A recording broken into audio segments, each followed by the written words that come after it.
Hi, I'm Malicious. Welcome back to my channel where we discuss gaming and mostly MMORPG stuff. This week I want to tell you guys about a game I'm personally hopeful and excited about in the MMORPG genre, and give you my opinion if you are a person that isn't sure or is on the fence about trying out Elyon. I hope to answer some questions with this video, and if I miss anything out, please comment or ask me about it and I will get back to you as soon as possible. But without much further ado, let us begin. Elyon is a game that used to be called Ascent Infinite Realm and has since gone through a lot of changes, including combat overhauls to make things more faster paced. If you're a fan of the Korean MMORPG genre in general and the steampunk style of certain parts of the game, or other games, for example Terra, then Elyon might be the game for you. Elyon is going into closed beta in the next few days and will most likely be released in the West not long after that, which really excites me personally. Now, what excites me a lot about Elyon is that it has a lot of formulas in the game that come together and make a promising game, at least on paper, so I'd like to discuss some of those.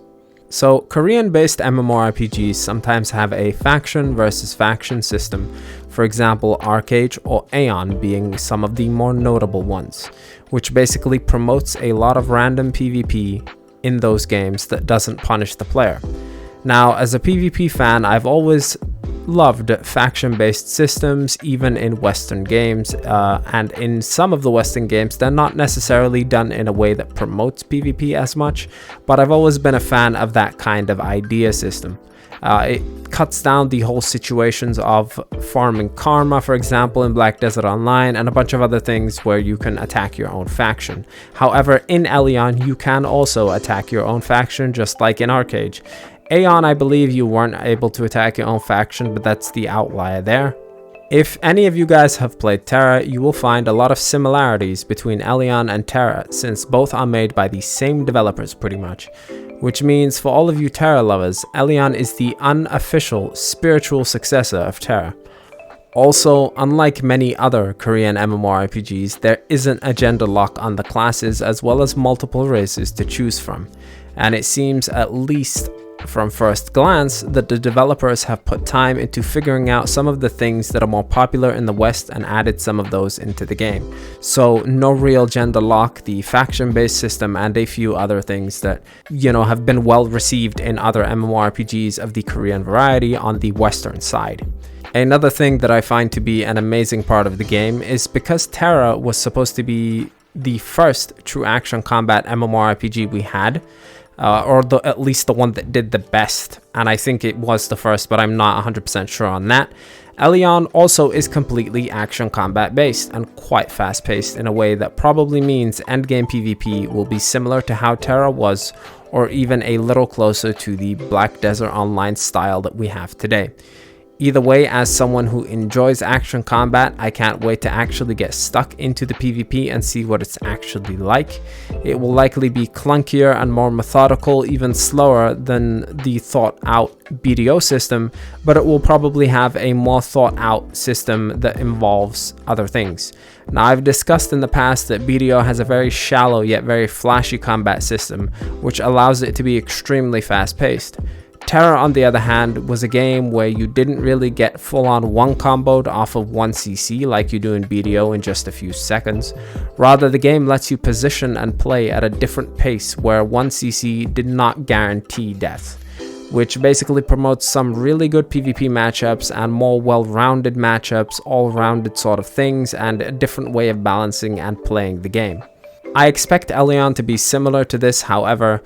Perhaps it will draw more of the speed and style of BDO, which in my opinion may mean that Elyon could theoretically be a better combat system than both, depending on what you're looking for. And if you want longer duels that don't end in 3 seconds or a single CC, then Elyon might be the game you're looking for rather than BDO, especially if you're somebody that enjoyed Terra once again, because I feel like it's going to combine the two in a way that might work really well or might work horribly.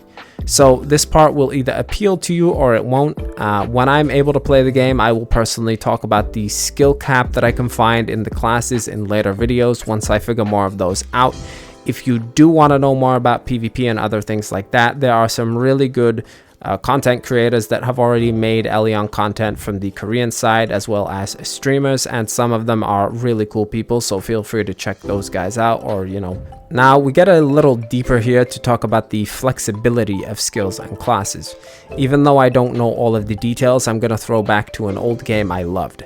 Guild Wars, the original game, had a system where you had a skill bar at the bottom. You could choose which skills to put out and how many of them you had of a specific kind. I mean, there was a large amount of skills to choose from in that game to make your own unique build that suited you and your playstyle. Elyon also has something similar. You can also augment your skills. I sincerely doubt that they will have many skills per class as Guild Wars did, but it's something different for sure in comparison to what we have going on in the MMORPG world today. I think it will be cool and interesting and a breath of fresh air in itself, especially since games like Guild Wars and Guild Wars 2 are actually praised for having abilities that are so similar to this and different styles to build a single class up into different variations. Now, the game looks really promising, especially if you like Korean MMORPGs. The environments and everything I've seen and heard from the game previously has been mostly positive. The way the game looks in certain areas has a beauty to it, and of course a combination of PvE and PvE to satisfy both sides of the spectrum, since most MMORPG players are divided by PvP and PvE willingness these days. So if you really want to boil it down to a few things, that's what I'm gonna mention here. Many of us enjoy doing both, however, and I'm no exception to this rule. I do, however, believe this game will focus heavily on PvP more than PvE, but I don't think PvE will be neglected either. There is definitely going to be more PvE in Elyon than there is in Black Desert Online, for example, and I've said the word PvE a little too much at this point. Let's talk about the popularity in Korea and what to expect. So Elyon is not the most played game in Korea at the moment, and I'm not entirely sure why that is. However, that spot, at least in the MMORPG genre, belongs to Lost Ark as far as I know. The game is a Korean theme park and might not appeal to everyone, and the population in Korea has dwindled since release, but I have to stress it is by no means a dead game, and with a Western NA-EU appetite that we have for consuming MMORPGs, I doubt Elyon will flop in the West either, so keep an open mind for that. The game is by no means being talked down, and there are a few bugs and balance changes that are happening in Korea that makes the population dwindle a little, but once again, not a dead game and probably won't be for some time, I'd assume. Now onto the pay to win factor of the game. I'll start this by saying I took a look at what's available on Korea and my general findings, as well as the thoughts of other players of the game if that's what you're interested in.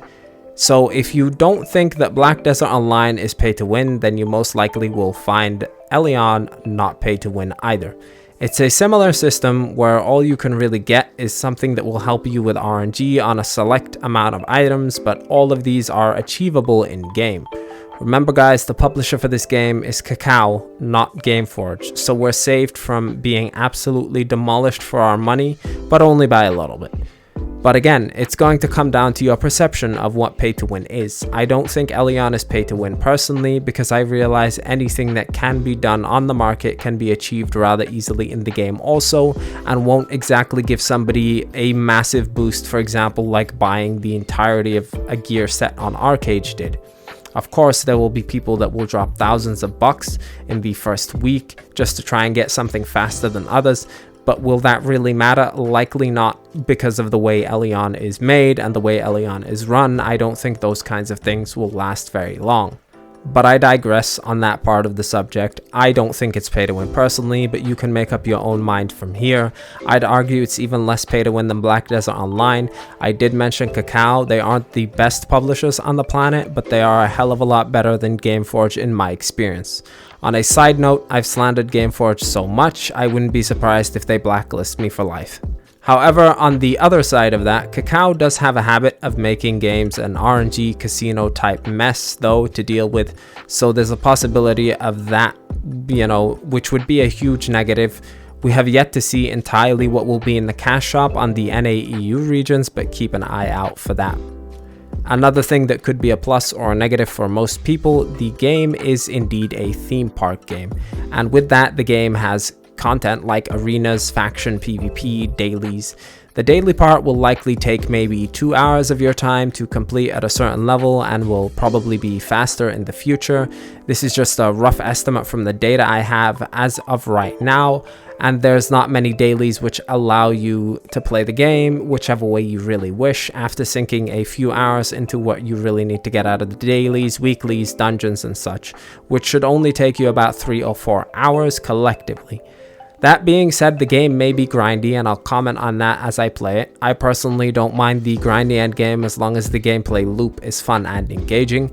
I suspect the leveling process will be boring like most MMORPGs, including boring fetch quests and kill quests and such, but besides that, I have high hopes for the game personally.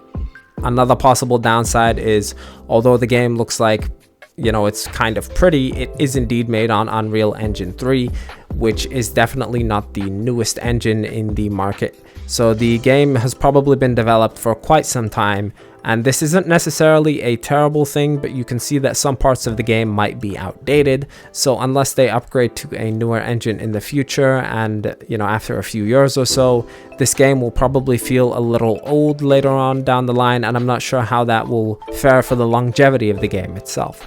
I think most MMORPGs from this point forward will probably not use Unreal Engine 3, but that's just an observation. And with all of that said, let's weigh up the pros and cons on screen right now. And I put a not pay to win under the pros because obviously it's still my opinion, but again, that part you guys can decide based off of yourself, because remember, it's your wallet, you're playing the game. I play the game how I play. I don't really spend that much money in these kinds of MMOs, and my definition of pay to win may vary from yours. So we're going to start with the pros on the left here. Now the game is going to be the spiritual successor of Terra. I count that as a pro. It's self-explanatory and we talked about this one. There's going to be faction-based combat. Faction-based PvP in my eyes is always a plus. PvP will be encouraged and the game will probably be a killing ground in so many different places, and I feel like that's healthy. Others may hate forced PvP in that sense, but I'm not sure how much of it will actually be forced, or they might hate getting into long drawn-out battles, but I enjoy this kind of aspect. You might not enjoy that aspect as much, and if you don't, please tell me why in the comments. There will be no gender lock, as well as really good character customization and creation menu. It's going to be action combat based, likely clunkier and closer to some more methodical action combat style in comparison to Black Desert Online, so think more of Terra, and it's going to have some animation locks rather than animation cancels. There's going to be a flexible system in terms of the skills you can use. This will be, augments and the customization depending on how extensive and interesting that system will be. It'll probably be hard to balance and frequently updated, but I think it's a cool system. It's going to be a PvP and a PvE game, probably more focus on the PvP aspect. However, PvP will likely not suck either. I don't think it's going to be pay to win, so I've compared it to BDO, maybe even less than BDO. So that's where I've put pay to win. Now on to the cons. Let's talk about the popularity in Korea. So this one might be a negative. The game's population dropped after release in Korea, which is to be expected, but bearing in mind its different audiences and how I've not really heard anybody flat out say that the game sucks. Plus, Lost Ark being available over there is probably drawing much more people, and it's still information I'd like to share with you all. The combat will be slower than BDO at least, and it'll have animation locks. This might be a negative for you, it's not for me. I talked about this in the combat section. It's a double-edged sword. You could like one more than the other, or you could like both or not like it entirely. I've personally been the kind of person that likes to try different kinds of combat systems and see which ones resonate with me. I've played all kinds of MMOs, and some of the combat systems I've really loved and some I've not loved that much or kind of hated, but it hasn't really stopped me from delving too far into the game. I do really love combat of a good style though, and Terra was something I enjoyed, and BDO was also combat-wise something I enjoyed. Now the game is probably going to be grindy. It's Korean based, it's a MMORPG from Korea, that's usually how they are. I doubt this one will be much different. The other con here is Kakao could make it an RNG cash shop mess. Now, the sad reality is that this concern happens with every Korean MMORPG that appears on the market, and it's either about it being pay to win or having a bunch of items that can be purchased that have a negative impact on the game, all for the sake of making money. This one is unconfirmed, and we'll see how that goes. We'll probably know what the cash shop will look like maybe around the second closed beta, and even then future changes will likely appear. Remember, BDO had a similar thing in the cash shop, so let's hope that they focus on cosmetics, because I'd pay a hell of a lot more for some really cool looking cosmetics and much faster than I would for RNG boxes. Now, the game does have an older engine, so while the character creation is cool and the graphics are pretty good, judging based on the game itself, the game is on a much older engine, so Unreal 3 it is to be precise. So this means that the game might feel outdated in a few years from now compared to what they are going to be releasing on the market in the nearest future. We're talking about things like New World, that one Odin game, and a bunch of others. Now that also likely means that it's going to be well optimized as well, so once again a double-edged sword since they've had so much longer to focus on getting the formula right. So I don't expect to see any low FPS or anything crazy in many places, and if I do, I will be sorely disappointed. With that said, my video is officially concluded. I'd like to thank you all for the support and helping me reach 110 subs on YouTube. It truly means a lot. I am merely a humble content creator. If you guys want to unlock the giveaway that I have planned, hit me up in the comments with what kind of giveaway you'd like to see. And once I reach 100 followers on Twitter, also will be able to do a double whammy giveaway for you guys for helping me and supporting me by watching my videos. Anyway, please feel free to hit the sub button if you enjoyed the video for more content like this in the future. I plan on making a video like this on Ashes of Creation. Also, my Twitter and Twitch will be in the description down below, so feel free to join me on stream since I will be streaming this game during the closed beta, no doubt about it, and I'd love to see you there. And as always, I've been Malicious, and this has been a pleasure.